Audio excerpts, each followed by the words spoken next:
Robert Kiyosaki कहते हैं ये करेंसी नोट मात्र एक पीस ऑफ पेपर है, just like a toilet paper. और ये कागज का टुकड़ा आपको गुलाम बनाया जा रहा है, इसलिए कभी भी इसके लिए काम मत करो, बल्कि इससे काम करवाना सीखो। अब रॉबर्ट कियोसाकी के इस कोट को मैंने सुना और सोचा कि यार हमारी typical Indian middle class family में तो पैसों को, कैश को इतनी इज्जत दी जाती है, और हमारे मम्मी पापा ने इतनी मेहनत सिर्फ इसलिए करी ताकि वो बहुत सारा पैसा कमा पाए, और फॉर्चुनेटली उन्होंने हमारे लिए जो कुछ भी किया वो मोर देन इनफ था। पर फिर भी एक अच्छी जॉब होने के बावजूद, हर एक पैसे का हिसाब रखने के बावजूद आखिर हम और हमारी जनरेशन अमीर क्यों नहीं बन पाई। रॉबर्ट कियोसाकी अपनी एक फेमस किताब में एक बहुत ही इम्पोर्टेंट लेसन बताते हैं। वो बोलते हैं कि उनके दो पिता थे, एक अमीर और एक गरीब। उनके जो गरीब फादर थे वो हमेशा सैलरी पर फोकस करते थे, जबकि उनके जो अमीर फादर थे वो हमेशा एसेट्स बिल्डिंग पर फोकस करते थे। और केवल सैलरी के भरोसे जीने वाले उनके गरीब फादर हमेशा गरीब ही रह गए, और एसेट बिल्डिंग की वजह से उनके अमीर फादर इतने अमीर बन गए कि पैसा उनके लिए काम करने लगा। अब मैं किस किताब की बात कर रहा हूँ आई एम श्योर आप सबको पता ही होगा, तो कमेंट करके जरूर बताएं। तो आज के इस वीडियो में मैं आपको 10 ऐसे सेफ एसेट्स बताने वाला हूँ जो आपको गरीब होने से बचाएंगे और आपके लिए पैसा कमा के भी देंगे,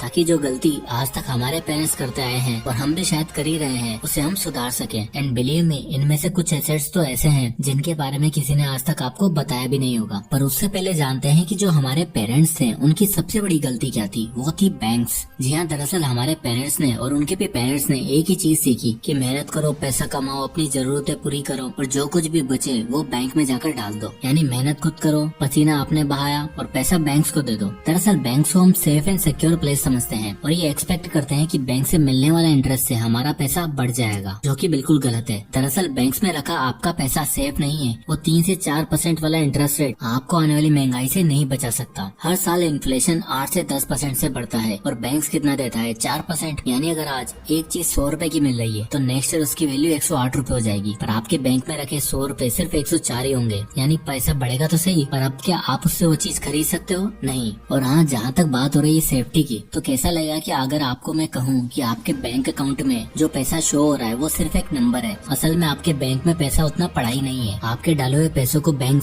आगे उधार पे दे देता है, उससे 14 से 15% इंटरेस्ट अर्न करता है, और आपको कितना देता है, 4%। यानी वो पैसा हमेशा सिस्टम में ही घूमता रहता है। और अगर गलती से किसी बड़े डेट होल्डर ने डिफॉल्ट कर दिया तो आपको क्या मिलेगा, ठेंगा। तो अब आप सोचो, बैंक में सारा पैसा रखना सही है क्या? मेरे हिसाब से बैंक में सिर्फ वो पैसा रखना चाहिए जो इमरजेंसी सिचुएशन के लिए या इंस्टेंट कैश के लिए जरूरी हो, और बाकी पैसा आपको लगाना चाहिए इन 10 अमेजिंग एसेट्स को बिल्ड करने में। तो आइए जानते हैं एक एक करके इन सारे एसेट्स को।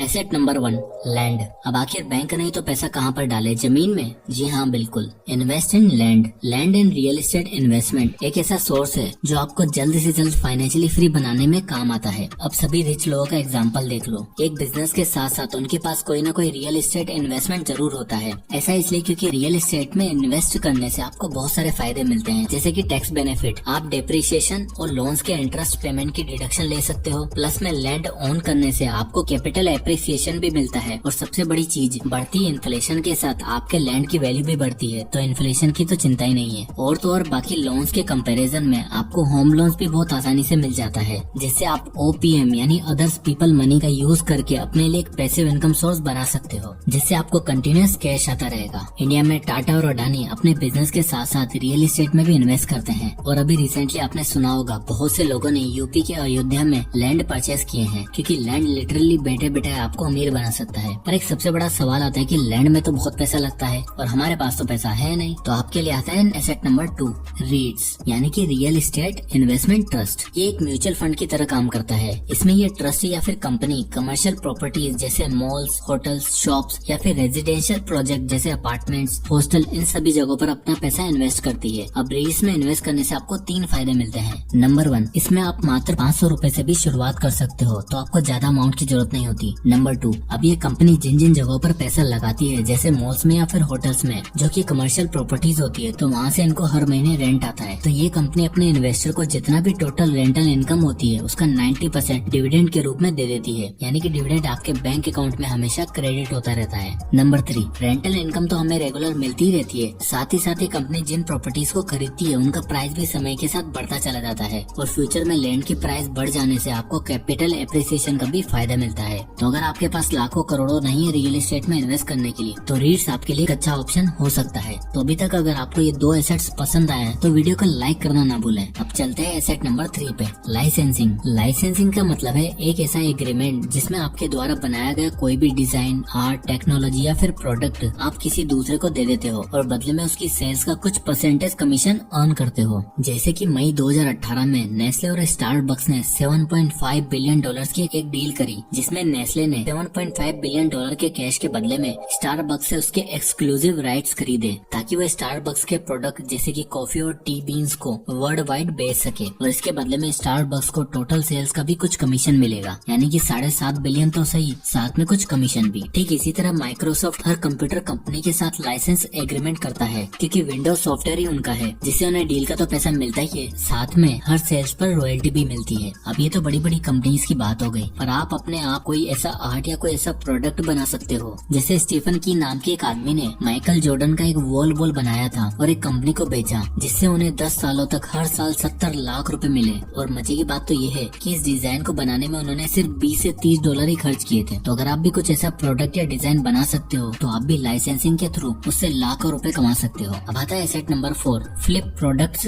ऑनलाइन या फिर ऑनलाइन रीसेलिंग। तो बेसिकली इसके अंदर आपको कोई भी प्रोडक्ट जैसे कि क्लोथ, एक्सेसरीज, इलेक्ट्रॉनिक्स सस्ते दामों पर खरीद कर ऑनलाइन प्लेटफॉर्म जैसे कि मीशो, अमेजोन, फ्लिपकार्ट पर महंगे में सेल करना है। एग्जाम्पल के लिए मान लो आपके आसपास कोई फ्ली मार्केट है जहाँ काफी सस्ते में लेडीज क्लोथ्स मिलते हैं, तो आपको वहाँ से परचेज करना है और फिर इन प्लेटफॉर्म पर एक प्रोफाइल बनानी है, जिससे आप उन कपड़ों को वहाँ पर लिस्ट कर सकते हो। और जब आप कैटलॉग तैयार करोगे तो प्रोडक्ट को लिस्ट करते समय उनकी ओरिजिनल प्राइस से 20 से 30% ऊपर लिस्ट करना है। यानी अगर आपने 300 रुपए का एक कुर्ता लिया है तो आप उसका प्राइस 400 से 500 रुपए रख सकते हो। और मीशो और अमेजोन जैसी वेबसाइट पर अपना प्रोडक्ट लिस्ट करके आप उस 300 रुपए के कुर्ते को 200 रुपए के प्रॉफिट पर सेल कर सकते हो। और इसमें आपको कोई डिलीवरी की टेंशन नहीं लेनी पड़ती, क्योंकि वो काम अमेजोन और बाकी वेबसाइट कर लेती है। ठीक इसी तरह आप लॉकेट्स, ब्रेसलेट जैसी कई एक्सेसरीज को भी बेस्ट रेट पर परचेज करके ऑनलाइन फ्लिप सेल कर सकते हो और उन लोगों तक पहुंचा सकते हो जो इस तरह के प्रोडक्ट को पसंद करते हैं। अब आता है एसेट नंबर 5, इक्विपमेंट्स। अगर हमारे पास कोई इक्विपमेंट है, कोई ऐसी चीज जो दूसरों के काम आसान कर सके, उसे रेंट पर देकर आप अपने लिए पैसिव इनकम सोर्स बिल्ड कर सकते हो। जैसे कि एक्स्ट्रा कार या फिर बाइक या फिर कोई DSLR कैमरा जिसे आप यूज नहीं करते, या फिर कोई म्यूजिकल इंस्ट्रूमेंट जो पड़ा पड़ा खाली धूल खा रहा है, उसे किसी क्लब या इंस्टीट्यूट में देकर मंथली रेंट रिसीव कर सकते हो। कार और बाइक जैसी चीजों को आप ओला और उबर प्लेटफॉर्म के जरिए रेंट आउट कर सकते हो और मंथली का अच्छा खासा अमाउंट अर्न भी कर सकते हो, वो भी बिना कुछ किए। अब आता है एसेट नंबर 6,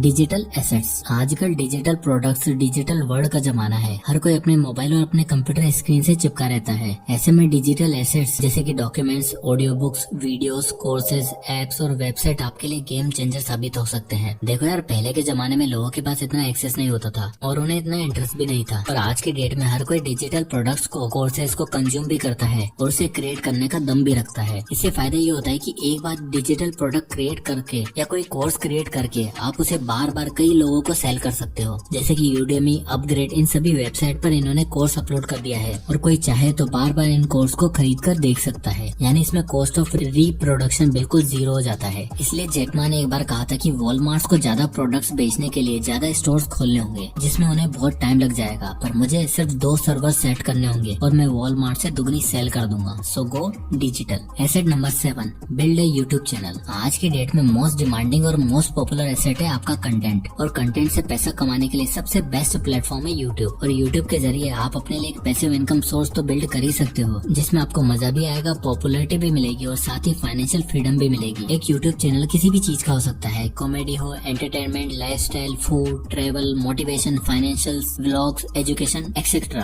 आज की डेट में अगर आपके पास टैलेंट है, एडिटिंग और राइटिंग की स्किल्स है, तो आप अपने टैलेंट को शोकेस करके यूट्यूब से एक सस्टेनेबल पैसिव इनकम सोर्स बना सकते हो। यूट्यूब से आप 2 तरह से पैसे कमा सकते हो। पहला तो एडसेंस, जो हर महीने यूट्यूब आपको देता है अगर आपके चैनल पर ठीक ठाक व्यूज आना स्टार्ट हो जाते हैं। और दूसरा है ब्रांड डील्स और कोलैबोरेशंस, यानी जब आपके चैनल की रीच बढ़ जाएगी तब अच्छे अच्छे ब्रांड्स आपके पास आएंगे और आप उनके प्रोडक्ट को प्रमोट करके एक अच्छी इनकम जनरेट कर सकते हो और कितना भी कमा सकते हो, उसकी कोई लिमिट ही नहीं है। और ये इकलौता ऐसा एसेट है जिसने इंडिया में सच में बहुत से लोगों को करोड़पति बनाया है, क्योंकि अच्छी अच्छी जॉब में भी लोग इतना नहीं कमा पाते जितना आजकल यूट्यूबर्स कमा रहे हैं। अब आता है एसेट नंबर 8, कमोडिटीज। देखो यार, कई बार ना आजकल लाइफ में ऐसी सिचुएशन आ जाती है जब हमें लगता है कि पैसा ही सब कुछ नहीं होता। जिंदा रहने के लिए, अच्छी लाइफस्टाइल जीने के लिए हमें कमोडिटीज की भी जरूरत होती है। जैसे कोविड वाले टाइम का एग्जांपल ही देख लो, लोगों ने 100 रुपए देकर भी सैनिटाइजर और मास्क खरीदे, 200 रुपए किलो टमाटर भी खरीदे। क्यों? क्योंकि कहीं ना कहीं कमोडिटीज की वैल्यू कैश से ज्यादा है और रिच लोग इस बात को भली बात ही समझते हैं, इसलिए वो गोल्ड, स्टील, ऑयल जैसे कमोडिटीज में खूब पैसा इन्वेस्ट करते हैं। रॉबर्ट कियोसाकी खुद भी कमोडिटीज को ज्यादा प्रेफर करते हैं as compare to cash. Gold इन सब में एक ऐसी प्रेशियस कमोडिटी है जो आपकी लाइफ को बहुत हद तक आसान बना सकती है, इसलिए करंट सिनेरियो में बाकी चीजों के साथ साथ कमोडिटीज में इन्वेस्ट करना आपका सबसे बेस्ट ऑप्शन हो सकता है। अब आता है एसेट नंबर 9, एफिलिएट मार्केटिंग।